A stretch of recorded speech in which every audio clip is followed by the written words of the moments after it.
कक्षा 10वीं course B स्पर्श पाठ्य पुस्तक का गद्य खंड से लिया गया पाठ है बड़े भाई साहब, जो प्रेमचंद के द्वारा लिखा गया है। बड़े भाई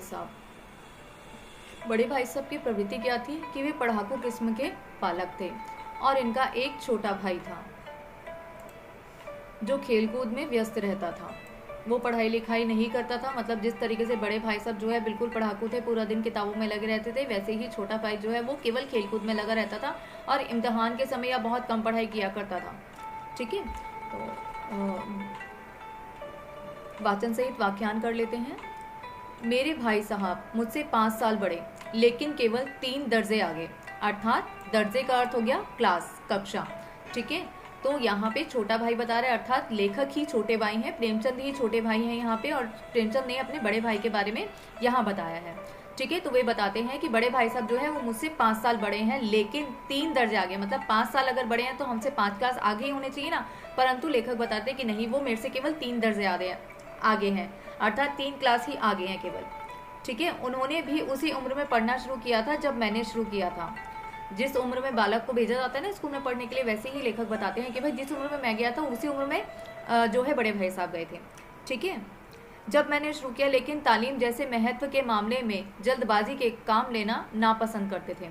अर्थात तालीम क्या होती है?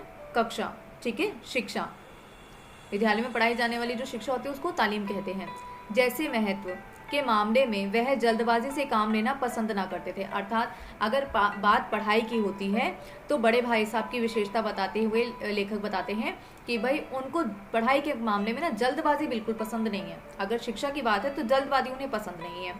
इस भवन की बुनियाद खूब मजबूत डालना चाहते हैं, अर्थात वो पढ़ाई की जो बुनियाद है वो बहुत ज़्यादा मजबूत बनाना चाहते हैं, मतलब उनका जो बेसिक नॉलेज है ना वो उसको बहुत ज़्यादा स्ट्रॉन्ग करना चाहते हैं। क्यों?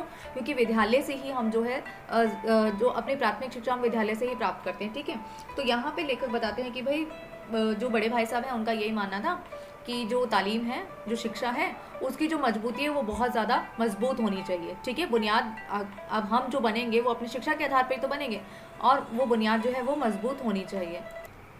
यहाँ लेखक ने उदाहरण स्वरूप बताया है कि जब हम किसी भवन को बनाते हैं, ठीक है, तो हमें सबसे पहले क्या करना चाहिए, उसका जो आधार है, जो उसका ज़मीन है, उसे हमें मजबूत बनानी पड़ेगी। अगर वो मजबूत नहीं बनेगी तो क्या होगा कि घर गिर सकता है। ठीक है, तो भवन के निर्माण के लिए उसकी जो बुनियाद है वो हमें मजबूत करनी पड़ेगी, जिस पर आलीशान महल बन सकता है। तो ये उदाहरण देकर वो क्या बताना चाहते हैं कि आलीशान महल अगर मुझे बनाना है तो मुझे उसका आधार जो है, उसकी जो बुनियाद है वो मजबूत रखनी होगी। इसीलिए अगर मेरे को एक कामयाब इंसान बनना है तो उसके लिए मेरे को जो पढ़ाई है वो जल्दबाजी से नहीं, बहुत ही मेहनत करके जो है उसी मेहनत करके, मतलब उसकी जो बुनियाद है वो मुझे मजबूत बनानी है, ताकि उसी पर जो है मेरा आगे का फ्यूचर जो है वो रहे, अच्छा एक जो है इंसान वो बन सके, कुछ काबिल इंसान वो बन सके अपनी शिक्षा के आधार पर। और ऐसा बनने का क्या होता है कि जब तक आपकी शिक्षा ही कमज़ोर होगी, आप अपना जो है स्कूली ज्ञान ही नहीं ले पाओगे, तो फिर आप जो है एक अच्छे कामयाब इंसान कैसे बन पाओगे। तो इसलिए जो बड़े भाई साहब का कहना है वो क्या चाहते हैं कि मेरी जो पढ़ाई की है वो बुनियाद मजबूत बने, और यही शिक्षा वो जो है अपने छोटे भाई को भी देते रहते हैं।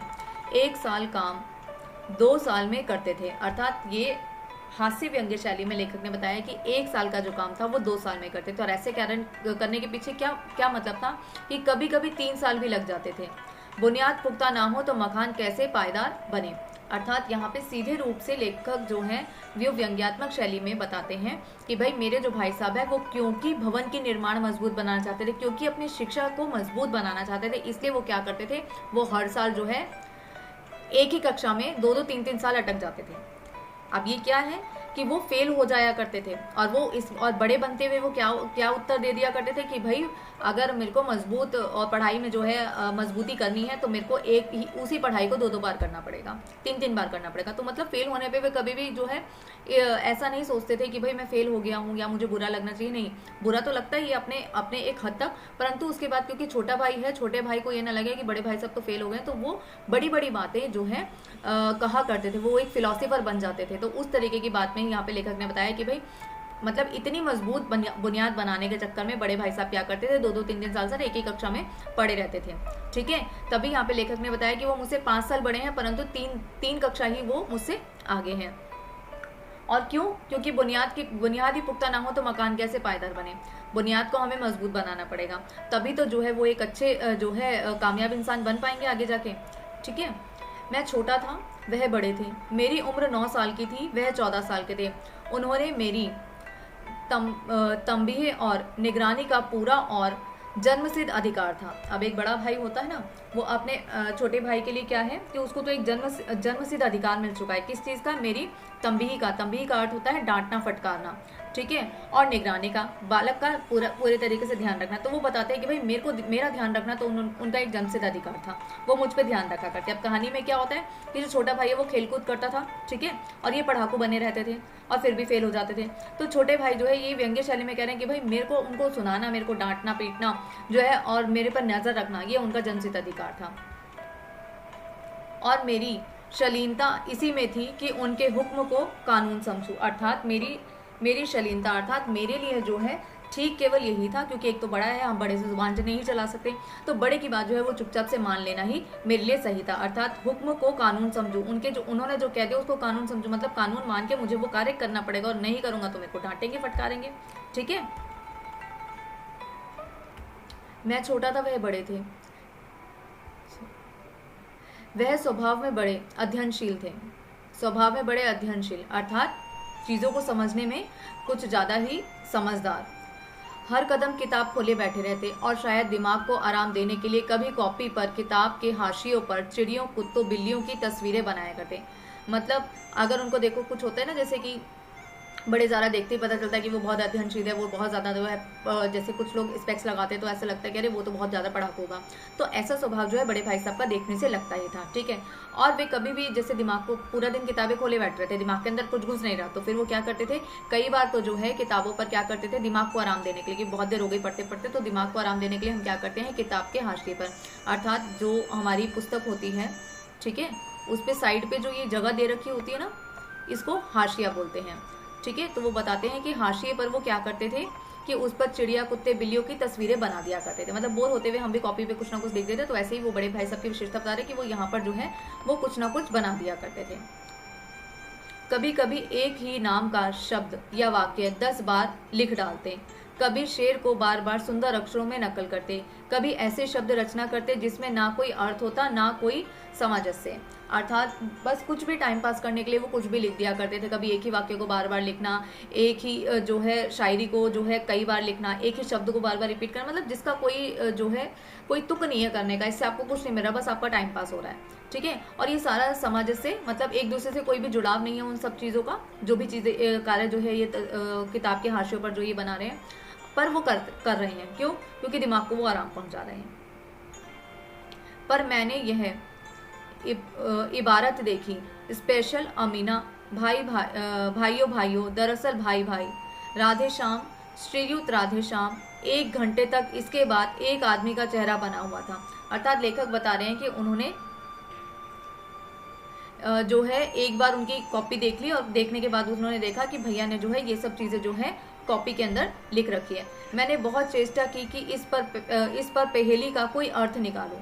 अर्थात लेखक ने क्या सोचा कि हो सकता है कि भाई इसका कोई अर्थ होगा, परंतु क्या हुआ, उसका कोई अर्थ तो है नहीं, वो तो बेतुक कार्य था, लेकिन असफल रहा और मैंने पूछने का साहस ना हुआ। अब मुझे पता तो है कि मेरा बड़ा भाई जो है गलती कर रहा है, ठीक है, परंतु मैं बड़े भाई से पूछ कैसे सकता हूँ, वो मुझसे 5 साल बड़े हैं, मेरे अंदर तो इतनी हिम्मत है नहीं कि मैं उनसे कोई प्रश्न कर सकूं, और मुझे दिख रहा है कि ये कुछ ना कुछ तो है और इनका एक दूसरे से कोई तुक भी नहीं है, ये क्यों लिखे जा रहे हैं ये सारी चीज़ें।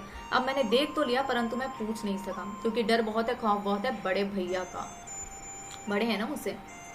वह 9वीं जमात में थे, जमात का मतलब अर्थात कक्षा में, वो 9वीं क्लास में थे, मैं 5वीं में था, तो 3 बरस वो आगे हो गए।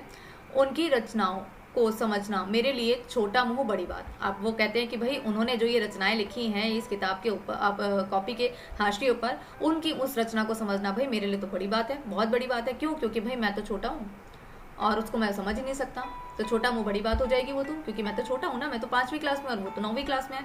परंतु 5वीं क्लास का बच्चा ये समझ पा रहा है कि 9वीं क्लास में जो बैठा है वो 9वीं क्लास का बच्चा पढ़ नहीं रहा, वो टाइम पास कर रहा है, वो कुछ ना कुछ कर रहा है।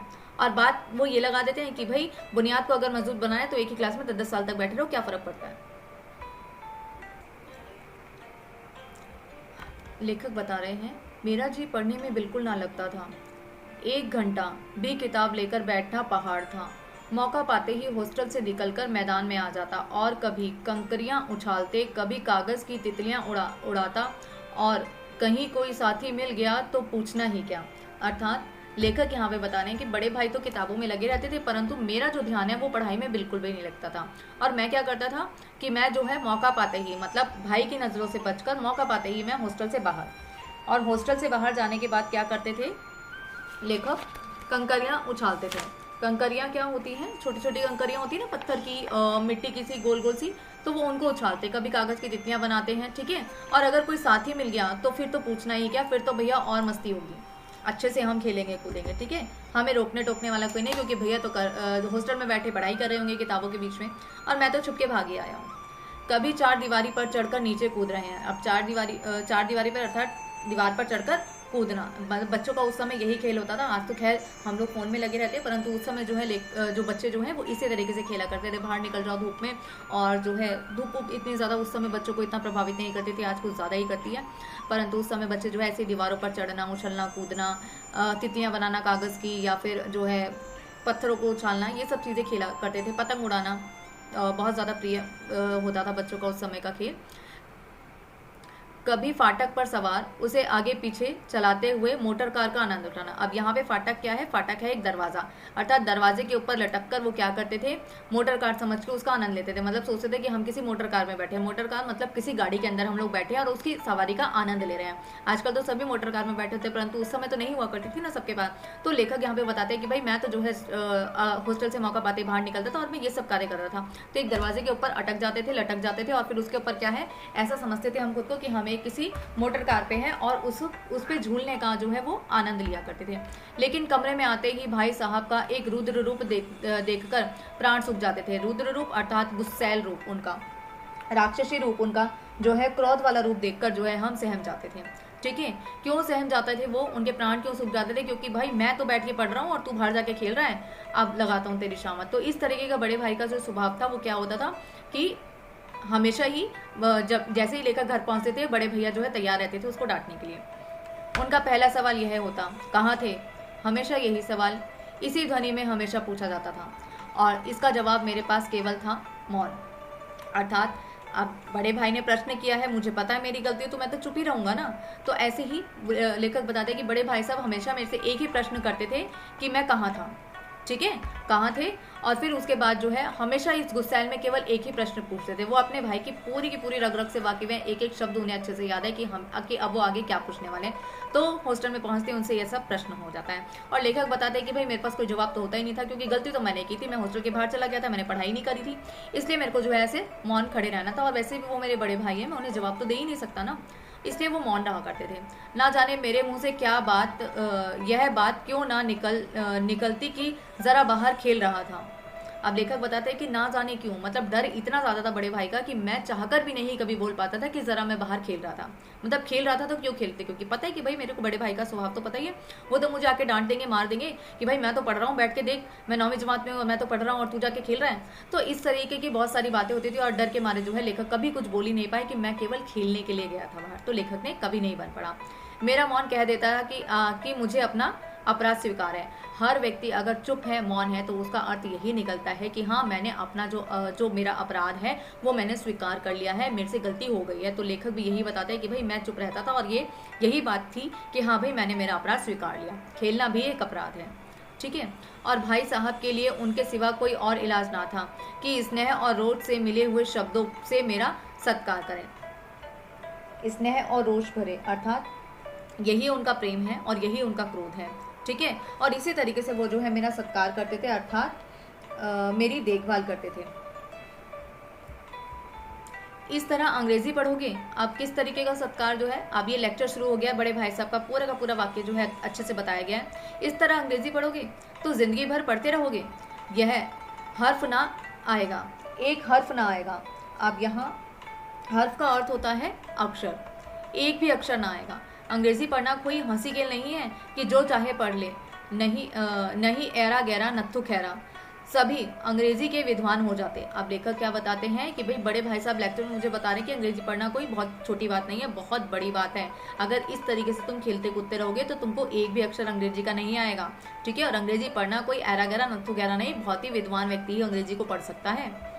यहाँ रात दिन आंखें फोड़नी पड़ती है। अब लेखक अपने बारे में लेखक के जो भाई हैं वो अपने बारे में बता रहे कि भाई मैं 9वीं कक्षा में हूँ और बड़ी आंखें मेरे को दिन रात फोड़नी पड़ती है, खून जलाना पड़ता है, तब कहीं यह विद्या आती है, तब कहीं जाके मेरे को जो है विद्या आती है। अब भाई लेखक तो यहाँ मन में यही सोच सकता है ना कि अच्छा इतनी विद्या आ गई है, 9वीं जमात में अभी तक बैठे हो और उसके बाद क्या हो रहा है कि आपको इतनी विद्या आ गई है कि आप लेक्चर देने लगे हो। क्योंकि यहाँ पर क्या है, बड़े भाई साहब हमेशा हर बात के लिए बहुत अच्छे अच्छे उदाहरण देकर जो है लेक्चर सुनाने में मतलब बहुत एक्सपर्ट हैं ये, ठीक है। तो हमेशा ही छोटे भाई को जो है वो सुनाते रहते हैं और दिलासा क्या देते हैं कि भाई मैं बड़ी कक्षा में हूँ, ठीक है, तो मुझे भी तो इतना पढ़ना पड़ता है, तो तुम भी इतनी मेहनत करो ना, तुम भी पढ़ो, ठीक है। तो वो लेखक बताते हैं कि भाई मेरे को खून मतलब 9वीं कक्षा में पढ़ने का मतलब हो गया कि खून जलाना, अंग्रेजी पढ़ना, आंखें फोड़ना। और आती क्या है, हाँ कहने को आ जाती है। बड़े बड़े विद्वान भी शुद्ध अंग्रेजी नहीं लिख सकते, बोलना तो दूर रहा। अर्थात अंग्रेजी कोई छोटी मोटी चीज़ तो है नहीं भाई, बड़े बड़े विद्वान भी नहीं कर पाते और जो है कुछ थोड़ी बहुत तो सीख ही जाते हैं, ठीक है। पर बड़े बड़े विद्वानों को भी पूरी तो नहीं आती ना, तो छोटी बहुत तो हम भी सीख ही जाते हैं। और बोलना तो बहुत दूर की बात है, बोलना तो किसी से भी नहीं होता। और मैं कहता हूँ तुम कितने घोंगा हो कि मुझे देखकर भी सबक नहीं लेते। अर्थात वो कहते हैं कि तुम कितने बड़े घोंगा हो, अर्थात तुम कितने खराब व्यक्ति हो। घोंगा मतलब एक कीड़ा होता है, बिल्कुल ही वियर्ड, ठीक है। तो वो उसको कहते हैं कि तुम कितने बड़े घोंगा हो, कितने बड़े जो है खराब व्यक्ति हो। फसल में लगने वाला एक कीड़ा होता है कि मतलब तुम कितने बड़े घोंगा हो, तुम कितने बड़े कीड़े हो जो तुमको जो है समझ ही नहीं आता। तुम मतलब मेरे को देख के भी कुछ सीख नहीं सकते, सबक लेना चाहिए तुम्हें मुझसे भाई कि मैं पूरा दिन जो है 9वीं कक्षा में पूरा दिन पढ़ता हूँ, तब जाके मेरी पढ़ाई जो है वो पूरी होती है। मैं कितनी मेहनत करता हूँ, यह तुम अपनी आंखों से देखते हो। मतलब तुम देखते हो ना कि मैं पूरे दिन जो है अपनी आंखों को किताबों के अंदर डाले रखता हूँ। अगर नहीं देखते तो यह तुम्हारी आंखों का कसूर है, और अगर तुमने मेरे को पढ़ते हुए नहीं देखा तो ये तुम्हारी आंखों का कसूर है। भाई मेरा कसूर नहीं है, क्योंकि तुम अपना नाश कर रहे हो, तुम्हारी बुद्धि का कसूर है, तुम्हारे अंदर दिमाग नहीं है, तुम्हारी बुद्धि का कसूर है जो तुम देख नहीं रहे हो कि भाई को कितना ज़्यादा पढ़ना पड़ रहा है और तुम जो है खेलकूद में लगे हुए हो। इतने मेरे तमाशे होते हैं, मुझे तुमने कभी देखा है जाते हुए। अब वो बताते हैं कि भाई मैं भी तो सबको सेक्रीफाइस करके बैठा हूँ ना घर के अंदर, मैं भी तो पढ़ाई कर रहा हूँ ना। क्यों पढ़ाई कर रहा हूँ? कुछ बनने के लिए, और तुम जो है खेलकूद में लगे हुए हो। भाई मेरे को कभी तुमने खेल तमाशे में जाते हुए देखा है? रोज़ की क्रिकेट और हॉकी मैच होते हैं, रोज़ ही क्रिकेट और हॉकी का मैच होता है, मैं पास नहीं फटकता। अर्थात बच्चे खेलते हैं ना गलियों में, तो बच्चों का जो है मैच वगैरह होता है, तो लेखक वो बताते हैं बड़े भाई साहब कि भाई मैं भी तो खेलने के लिए जा सकता हूँ ना, परंतु मैं तो नहीं जा रहा हूँ। और मैं क्यों नहीं जा रहा? क्योंकि मैं 9वीं जमात में पढ़ता हूँ भाई, मेरे को बहुत कुछ पढ़ना पड़ता है, मैं कैसे खेलने चल जाऊँगा? तो तुम में से कुछ सीख लो कि मैं कितना कुछ सेक्रीफाइस कर रहा हूँ केवल पढ़ाई के लिए, तो तुम्हें भी करना चाहिए। हमेशा पढ़ता रहता हूँ, उस पर भी एक एक दर्जे में 2-2, 3-3 साल पढ़ा रहता हूँ। अब लेखक बड़े भाई साहब क्या बताते हैं, खुद ही बताते हैं कि भाई देखो मैं इतना पढ़ता हूँ, उसके बाद भी मेरे को एक ही कक्षा में 2-2, 3-3 साल पढ़े रहना पड़ता है। मतलब तुम सोचो कि कितनी मुश्किल है पढ़ाई, कि पूरा दिन पढ़ने के बाद भी मैं जो है वो पास नहीं कर पाता हूँ। फिर भी तुम कैसे आशा करते हो कि तुम यूँ खेल कूद में वक्त गंवाकर पास हो जाओगे? अब सीधी सी बात है कि भाई एक व्यक्ति इतना ज़्यादा पढ़ रहा है, वो फिर भी 2-2, 3-3 साल एक कक्षा में लगा रहा है, और तुम जो है खेलकूद में अपना समय व्यतीत कर रहे हो, उसके बाद तुम सोच रहे हो कि तुमको जो है तुम पास हो जाओगे। तो ये तो बिल्कुल बेकार की बात है। तो किसी तरीके से हम पढ़ने के लिए बच्चों को इसी तरीके से बोलते हैं कि मुझे तो 2-3 साल लगते हैं, तुम उम्र भर इसी दर्जे में पढ़े सड़ते रहोगे। अर्थात बड़े भाई साहब क्या कह रहे हैं कि भाई मैं तो 2-2, 3-3 साल तक इतना पढ़ने के बाद भी 2-2, 3-3 साल एक ही कक्षा में लगा रहा हूँ, तो तुम तो बिल्कुल भी नहीं पढ़ते हो, तुम तो खेलकूद में बिल्कुल ही व्यर्थ रहते हो, तो अपना वक्त गंवा रहे हो, तुम सब कुछ वेस्ट कर रहे हो। और एक ही क्लास में जो है, तो तुम सोचो कि कितने सालों तक तुम सड़ते रहोगे, तुम कितने साल तक एक ही कक्षा में पढ़े रहोगे। अगर तुम्हें इस तरह उम्र गंवानी है तो बेहतर है घर चले जाओ, मज़े से गुल्ली डंडा खेलो, दादा की गाड़ी कमाई के रुपये कोई बर्बाद करते हो। अब देखो बेटा, यहाँ पे सब कुछ हो गया, ठीक है, लड़ा लिया, लेक्चर उनको दे दिया अच्छे से, लेखक को लेक्चर मिल चुका है अच्छे से। अब वो उसे लास्ट में यही कह देते हैं कि भाई बेहतर है तुम क्या करो, तुम घर चले जाओ। इस तरीके से जो हमारे दादा की जो कमाई है, जो हमारी पढ़ाई के ऊपर लगा रहे हैं, तुम क्यों उसको बर्बाद करने पे लगे हुए हो? पढ़ना है तो पढ़ो, नहीं पढ़ना तो घर जाओ, जाकर मजे से गुल्ली डंडा खेलो।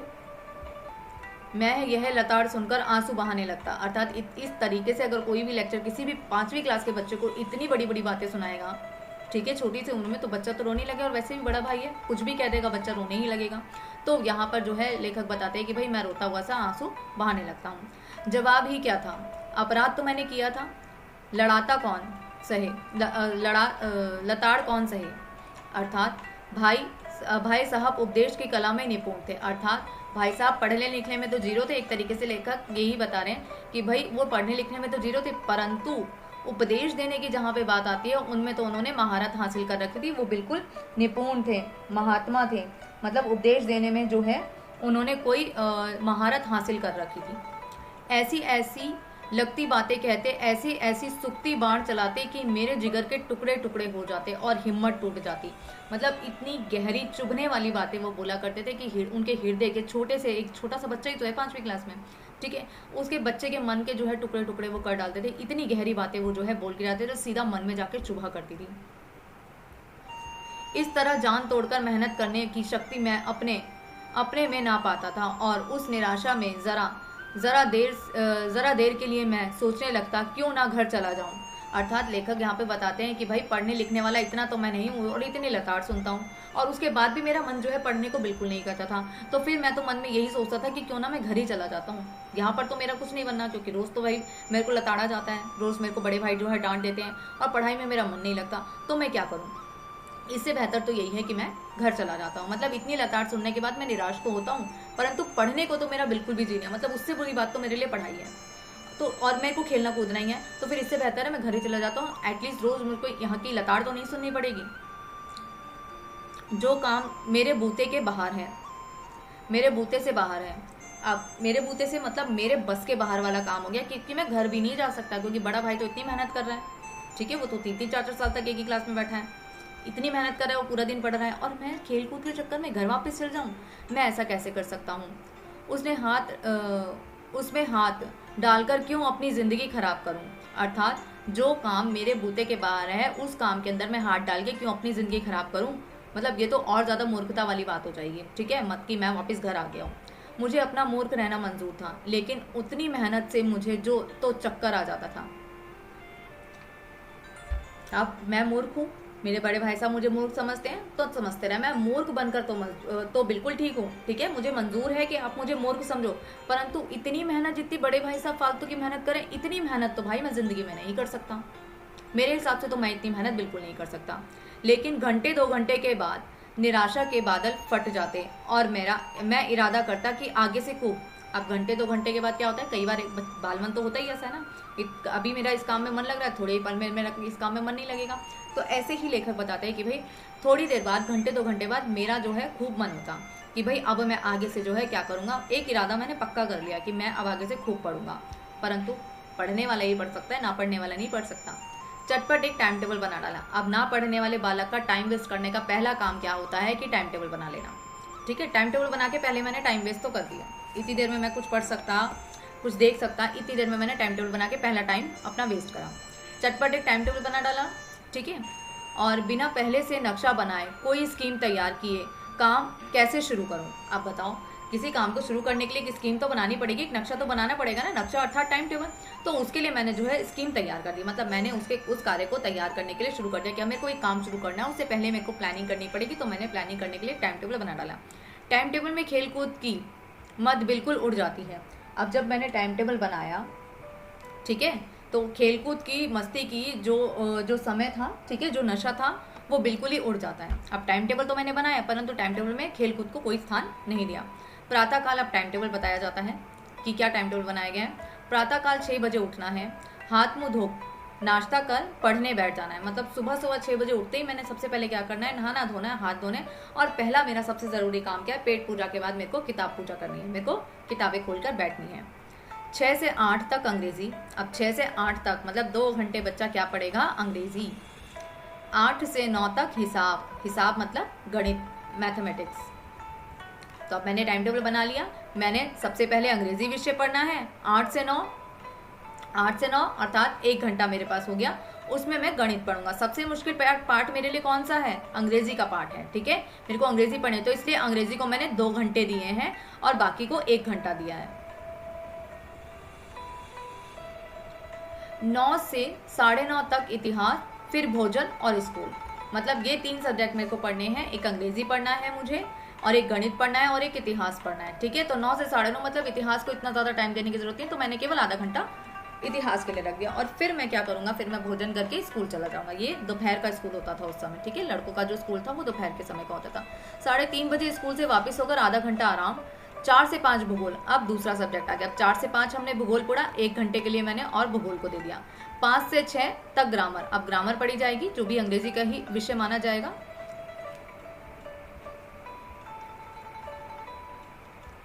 तो उसने 1 घंटा ग्रामर को दे दिया, और आधा घंटा हॉस्टल के सामने ही टहलना। मतलब वॉक करना भी बहुत जरूरी है, तो हॉस्टल के सामने सिर्फ टहलना है, खेलना नहीं है मेरे को, ठीक है। यहाँ पर वो खेलने की बात नहीं कर रहे हैं, सिर्फ टहलने की बात कर रहे हैं। और 6:30 से 7 तक अंग्रेजी कंपोजिशन, ठीक है। अब अंग्रेजी तो देखो, तीसरा टॉपिक आ गया अंग्रेजी का, कंपोजिशन भी करने हैं। फिर भोजन करके